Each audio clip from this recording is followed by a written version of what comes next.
The ground shook. Not like an earthquake, but like a thunderclap that you feel in your bones. Through the dense woods of rural Pennsylvania, a pillar of strange blue smoke twisted towards the winter sky. It was just before dusk, and the forest was on fire. For the residents of Kecksburg, a quiet village nestled in the hills, the first thought was a plane crash. It was a terrifying but understandable assumption. Volunteer firefighters scrambled, their sirens cutting through the cold December air as they raced towards the impact site, expecting to find wreckage and survivors. But what they found was something else entirely. Before most of them could even reach the glowing crater, they were stopped. Men in uniforms, armed and unyielding, were already there. The United States Army had descended upon their small town with breathtaking speed and efficiency. Roadblocks were established, the woods were sealed, firefighters who had dedicated their lives to serving that community were ordered to leave. State police were told their jurisdiction no longer applied. A perimeter was formed, not for a rescue operation, but for a lockdown. The message from the federal government was brutally clear. Whatever had fallen from the sky was now theirs, and no one else was allowed to see it. This was December 9, 1965. Thousands of people across 6 states and Canada had just watched a brilliant fireball streak across the evening sky. But only a handful of people in Kecksburg saw where it ended up. And they saw the massive, secretive operation that immediately followed. For decades, the official story has been one of meteors and misidentification. But the witnesses tell a different tale. They speak of an object, of strange markings, and of a cover-up so profound it has lasted over half a century. So, what really crashed in the woods of Kecksburg? And why did the National Aeronautics and Space Administration, the agency we know as NLCA, allegedly seize the evidence and then claim it was lost forever? In this video, we will separate fact from fiction and uncover the truth that was hidden inside the acorn. Before the soldiers, before the lockdown, and before the mystery took root in the dark soil of Pennsylvania, there was only the fire in the sky. It began as a pinprick of impossible light, seen by thousands of unsuspecting witnesses across a vast swath of North America. The date was December 9, 1965. The time was approximately 4:45 in the afternoon Eastern Standard Time. In the fading light of a cold winter day, something extraordinary was making its presence known. The first credible reports began filtering in from southern Canada, near Windsor, Ontario, and then almost simultaneously from the sprawling metropolitan area of Detroit, Michigan. People were driving home from work. Children were playing in their yards as dusk began to settle when they saw it. It was not the fleeting silver streak of a common meteor. This was a spectacle. Witnesses described a brilliant, fiery object, blazing a trail across the upper atmosphere. Many used the word breathtaking, noting its dominant color was a blazing orange gold, like a piece of the sun had broken away. As it traveled southeast, its audience grew exponentially. Across the entire state of Ohio, from Toledo to Cleveland and south towards Columbus, the switchboards at police stations, newspaper offices, and radio stations began to light up. The sheer volume of calls was staggering. This was not a localized phenomenon witnessed by a few. This was a major event, seen by a population of millions. The object was moving far too slowly for a typical meteor, which burns up in a flash. This object lingered. It traversed the sky with a deliberate, almost leisurely pace, allowing people to watch it for 30 seconds, a minute, sometimes even longer. They had time to cool their families outside, to point their fingers at the sky, to truly absorb the impossible sight unfolding above them. Pilots in the air had an unparalleled view. One captain of a commercial airliner flying over the Detroit area reported the object passing his aircraft, noting its fiery descent. He was a trained observer, accustomed to the sights of the sky, yet he could not immediately identify what he was seeing. It appeared to him as a large, incandescent mass, on a controlled, shallow flight path. It wasn't plummeting, it was descending. This is a critical distinction.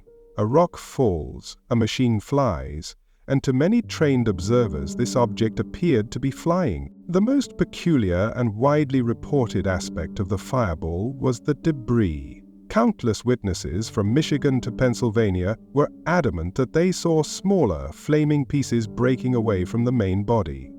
They described it like embers flying from a log in a fire, trailing behind the primary object before extinguishing. This detail alone caused significant problems for the official explanation that would later emerge. Meteors, particularly large ones known as bolides, can and do break apart. But the material they are made of, primarily rock and iron, does not typically shed flaming metallic fragments in this manner. The report strongly suggested the object was a manufactured craft, breaking apart under the extreme stress of atmospheric entry. Furthermore, witnesses reported a spectrum of colors. While the core was a brilliant gold, many saw flashes of emerald green and electric blue along its edges. Some even described a strange pulsating quality to the light, as if the object was not just burning, but actively emitting light from within. The sound, or lack thereof, was another point of contention. In some areas, particularly in western Pennsylvania, as the object got lower, people reported a tremendous sonic boom that rattled windows and shook houses. Yet many others who saw it clearly insisted it was completely silent, gliding through the sky with an unnatural quietness. This discrepancy could be explained by acoustics and distance, but it added another layer to the growing confusion of the event. As the object crossed from Ohio into Pennsylvania, its trajectory became even more alarming. It was now visibly lower in the sky, and its descent had steepened. The reports flooding in from the Pittsburgh area were more frantic. This was no longer a distant light in the upper atmosphere. This was something coming down, and coming down nearby. The United States government was now fully aware of the situation. Project Blue Book, the Air Force's official program for studying unidentified flying objects, was inundated with reports. Radar installations across the Great Lakes region tracked the object, noting its unusual speed and trajectory. It was moving at a velocity that was difficult to classify. Too slow for a meteor, yet far too fast for any conventional aircraft. In the small towns of Westmoreland County, east of Pittsburgh, the show was nearly over. Residents in communities like Latrobe and Greensburg saw the fireball at its largest and most terrifying. It was no longer a distant star, but a massive, burning object filling their field of view. It was here that several witnesses claimed they saw the object make a controlled turn, as if it were attempting to guide its own descent. It appeared to be heading for a sparsely populated, wooded area. Then, just as dusk was giving way to the black of night, the brilliant light extinguished. It disappeared behind the tree line, followed moments later by a tremor that ran through the ground and a column of smoke that signaled its final, violent arrival on Earth. The celestial journey was over. The earthly mystery had just begun. The fireball that had captivated millions had ended its journey in the woods outside of one small village, Kecksburg. While the skies above the eastern United States returned to a quiet, star-filled black, the real story was just beginning on the ground, in the muddy, frozen soil of Westmoreland County. The first on the scene were not government agents or scientists, but ordinary citizens, driven by a sense of duty and a burning curiosity. James Romansky, the fire chief of Kecksburg's volunteer fire department, was among the first to mobilize. The call he received was for a suspected plane crash, a scenario his team had trained for. They gathered their gear, their minds bracing for the grim work of rescue and recovery, and headed into the woods. The journey itself was the first sign that this was no ordinary incident. The access roads were narrow and slick with ice. As they pushed deeper, a strange, ethereal blue smoke could be seen filtering through the skeletal winter trees, pulsing faintly in the darkness. It was accompanied by a sharp, unfamiliar odor. Some would later describe it as being like burning sulfur, others like ozone after a lightning strike. It was an electric, chemical smell, entirely out of place in the natural scent of the damp woods. The firefighters, men who knew the smell of every kind of fire, wood, chemical, gasoline, had never encountered anything quite like it. They found the site in a small ravine. The scene was one of controlled chaos. Several large trees were snapped and broken, not randomly, but bent over in a single direction, pointing towards the object's final resting place.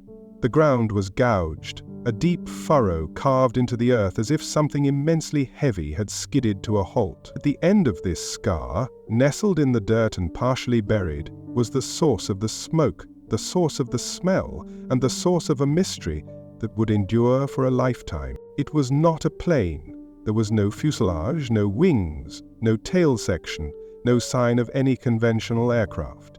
Instead, what sat before them was an object so strange, so alien to their experience, that for a moment they could only stare.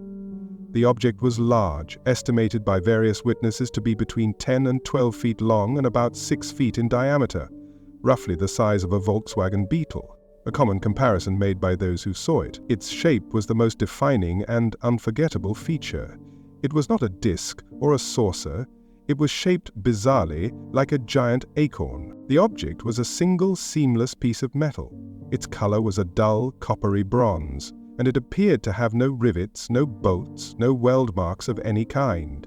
It looked as though it had been cast from a single mold.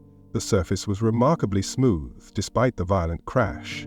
It was partially embedded in the ground at a steep angle, and from its exposed section, the strange blue smoke continued to drift lazily into the frigid air. Those who got close enough reported feeling a tangible heat radiating from it, and some even claimed to hear a low, almost imperceptible hum, like a massive electrical transformer. This was the core of the mystery, the tangible thing that separated Kecksburg from a simple light in the sky. This was a physical object, a piece of hardware, and it was unlike anything made on Earth. But the most compelling detail, the one that truly pushed the event into the realm of the extraordinary, was the band of strange markings. Around the base of the acorn, just above where it would have flared out, was a distinct band, several inches wide, and on this band, inscribed or etched into the metal, was a form of writing. Witnesses, including a young man named Bill Bulebush, who got a close look before being chased away, described the writing as being similar to ancient Egyptian hieroglyphics, but with a crucial difference. It was not a known language. The symbols were geometric, precise, and arranged in neat rows. They were not random scratches from the impact. They were clearly a deliberate and intelligent form of inscription. It was a language, but one that no one present could read.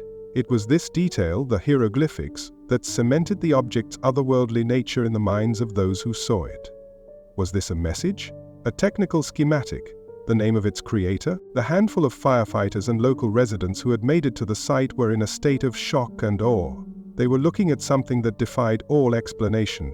It was clearly a manufactured object, a vehicle of some kind that had survived a fiery entry through the atmosphere and a crash landing. The acorn shape, the seamless bronze metal, and the unreadable symbols all pointed to an origin far from any known technology in 1965.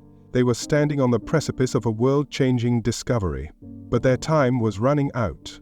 In the distance, a new sound was growing louder, a sound that would soon drown out the faint hum of the object.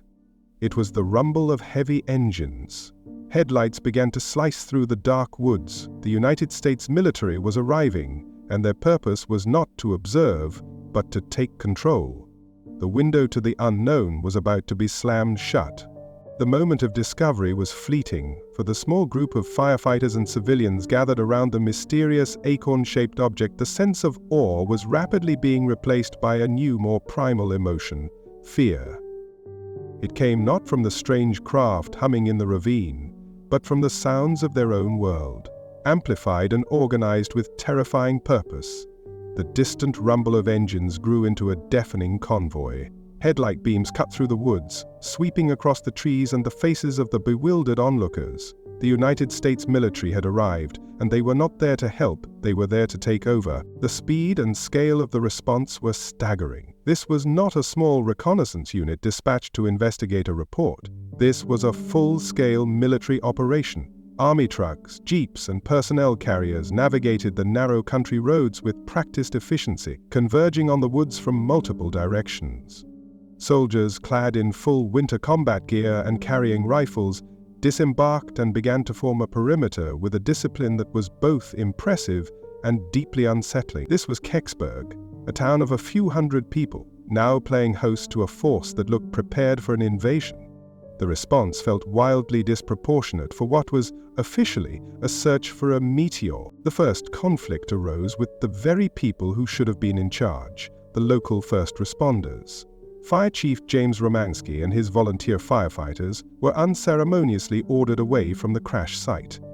They were told, in no uncertain terms, that their services were not required, and that the area was now under military control. When they protested, explaining that they were the official fire department for the area, they were met with cold indifference and the implicit threat of force. These were men who had risked their lives for their community, now being treated as hostile intruders in their own backyard. The state police, who had also arrived to assist, were similarly dismissed and relegated to manning roadblocks on the outer perimeter. Far from the site itself, a clear hierarchy was established in minutes. The federal government was at the top, and everyone else was to obey without question. A command post was rapidly established and the lockdown began in earnest. The military created 2 perimeters. An outer perimeter sealed off all roads leading into Kecksburg, turning the entire town into a controlled zone. Reporters and curious onlookers who began arriving were stopped miles away, told a plane had crashed and that the area was hazardous. But it was the inner perimeter that was most secure. A tight ring of armed soldiers was placed around the woods containing the ravine, ensuring that no unauthorized person could get within sight of the object. The message was unmistakable. What lay in those woods was now a national secret. This is where the narrative shifts from a mystery to a cover-up, driven by the direct intimidation of witnesses. Anyone who had seen the object, or who had even been near the site, was approached. Accounts from dozens of local residents tell a similar story. They were visited by men, some in uniform, some in plain clothes, who identified themselves as being with the Air Force or other government agencies. The questions were direct. What did you see? Who did you tell? The tone was not one of gentle inquiry, it was an interrogation. People were told that what they saw was a meteor, and that it would be in their best interest to agree. They were warned against talking to the press, with some witnesses reporting thinly veiled threats against their jobs or their families. A climate of fear descended upon the town. Perhaps the most well-documented case of this intimidation is that of John Murphy, the news director for the local radio station WHJB. Murphy was a respected journalist and one of the first members of the media to get close to the action. He arrived before the lockdown was complete, managing to get into the woods and speak with witnesses. He saw the object himself, albeit from a distance. He took photographs and recorded interviews on his tape recorder, capturing the raw, unfiltered testimony of the first people on the scene. He rushed back to his studio, excited to break the story of a lifetime. That evening, according to his wife and colleagues, Murphy was visited by 2 men in dark overcoats. They were not from the local area. They questioned him about what he had seen and what he planned to broadcast. They then confiscated his film and his audio tapes, telling him it was a matter of national security. Murphy, a veteran himself, was shaken. He tried to reconstruct the story from memory for a later radio broadcast titled Object in the Woods, but it was a censored, watered-down version of what he had found. The fire, the conviction, was gone. His colleagues reported that he was a changed man after that night, obsessed with what he had seen, but terrified to speak openly about it. He had been effectively silenced. The military operation continued through the night under the glare of powerful floodlights. The handful of residents who lived on the edge of the woods could see the activity, the silhouettes of men and equipment moving with purpose. They heard the sounds of heavy machinery. By the next morning, the lockdown was beginning to lift. The soldiers were packing up. But something else was happening. Several credible witnesses, positioned in different locations, reported seeing a large military flatbed truck leaving the area. On the back of the truck was a massive object, completely covered by a tightly secured tarp.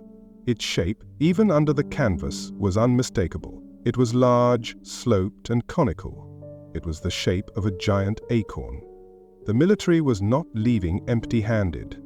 They were taking the evidence with them. As the sun rose on December 10, 1965, the military presence in Kecksburg was vanishing as quickly as it had appeared. The roadblocks came down, the soldiers departed, and an eerie quiet settled back over the small town. But the questions remained. hanging in the cold air like the phantom blue smoke from the night before. The residents knew what they had seen. They had seen an object, they had seen the military, and many had seen that same military leaving with a large tarp-covered prize on the back of a flatbed truck. Now the government had to provide an answer. The official story was about to be written, and it would stand in stark, almost insulting contrast to the experiences of the people of Kecksburg. The first official statements came from the Air Force. In the immediate aftermath, they announced that they had conducted a thorough search of the woods and found absolutely nothing. This was the first layer of the official narrative. It was a simple blanket denial. The thousands of people who saw a fireball, the hundreds who heard the impact, the dozens who saw the crash site, they were all mistaken. This initial explanation was so patently absurd, given the scale of the military response, that it could not possibly hold. The press and the public demanded a better answer. Why mobilize hundreds of troops to search for absolutely nothing? Under pressure, the story evolved. The official explanation shifted from finding nothing to explaining what the initial fireball was. Government scientists, speaking through press releases, declared that the event was caused by a meteor, a large bolide that had entered the atmosphere over the Great Lakes and burned up before ever hitting the ground. The fragments of burning debris reported by witnesses were explained away as pieces of the meteor breaking apart, and the sonic booms were consistent with such an event. The search in Kecksburg, they claimed, was simply a precautionary measure based on a mistaken report of a crash. They were just being thorough. This meteor explanation became the standard government line for decades. It was neat, it was simple, and it conveniently dismissed every single piece of contradictory evidence. But it had holes, massive holes that you could drive a flatbed truck through. Astronomers pointed out that the object's trajectory and slow speed were highly unusual for a meteor. Metallurgists questioned how a space rock could produce reports of a seamless bronze-colored object with hieroglyphic-like markings, but most importantly, the meteor story completely ignored the sworn testimony of the people on the ground. This is where the two realities collide, the official story and the truth witnessed by the town. Let us talk about that flatbed truck. The image of a large, tarp-covered object being hauled away under military guard is not the product of a single unreliable witness. It is a recurring account, told by multiple people in different locations, all describing the same event.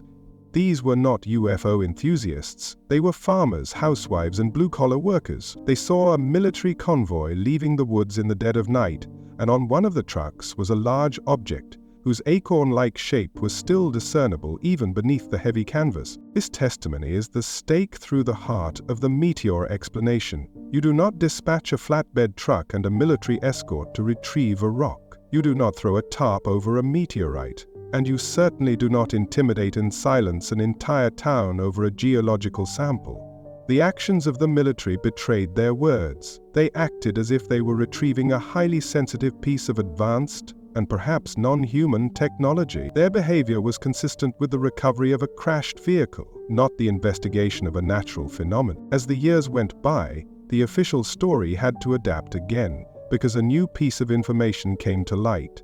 Researchers discovered that on the very same day, the Soviets had launched a probe called Cosmos 96. This probe was intended to be a Venus lander, but it suffered a catastrophic failure during its launch phase and failed to leave Earth's orbit. It was predicted to re-enter the atmosphere on or around December 9th. This was a gift to the debunkers. The Kecksburg object they now claimed was not a meteor, but was likely debris from the failed Soviet satellite. This new explanation seemed more plausible. It accounted for a man-made object re-entering the atmosphere, but once again it fell apart under scrutiny. The official timeline and trajectory for the re-entry of Cosmos 96, provided by the North American Aerospace Defense Command, placed its crash site thousands of miles away, in Canada, many hours before the Kecksburg event. Furthermore, a Soviet satellite, made of conventional materials like aluminium, titanium, and stainless steel, would not match the description of the seamless, bronze-colored, acorn-shaped object with strange symbols. It would be a mangled collection of familiar parts and pieces. The witness descriptions simply did not align with a piece of Soviet space junk. So we are left with this chasm. On one side, we have the official story, a shifting narrative that has morphed from nothing to a meteor to a Soviet satellite, with each explanation failing to account for the facts. On the other side, we have the truth of the witnesses, a controlled descent, a crash in the woods, an acorn-shaped object with strange writing, an overwhelming military response, the intimidation of citizens, and the removal of the object under cover of darkness. The two stories cannot both be true. One is a fabrication designed to conceal an uncomfortable reality. The other is the consistent, unshakable memory of a community that found itself at the center of an event so profound, the government is still trying to convince us it never happened. For decades, the story of Kecksburg remained frozen in time, a local legend sustained by the vivid, unwavering memories of those who were there. The official explanations of a meteor or a Soviet satellite were the only answers on the public record, however flimsy and full of holes they were. But a new generation of investigators, armed with new tools, refused to let the story die. If the government would not willingly provide answers, perhaps it could be forced to. This brings the story out of the 1960s and into the modern legal arena, where the fight for the truth would be waged not in the woods of Pennsylvania, but in the courtrooms of Washington, D.C. The key to this new chapter is the Freedom of Information Act, or FOIA, a law that allows the public to request access to records from any federal agency. In the early 2000s, a coalition of researchers and journalists, spearheaded by investigative reporter Leslie Kean, decided to use this law to pry open the government's sealed files on Kecksburg.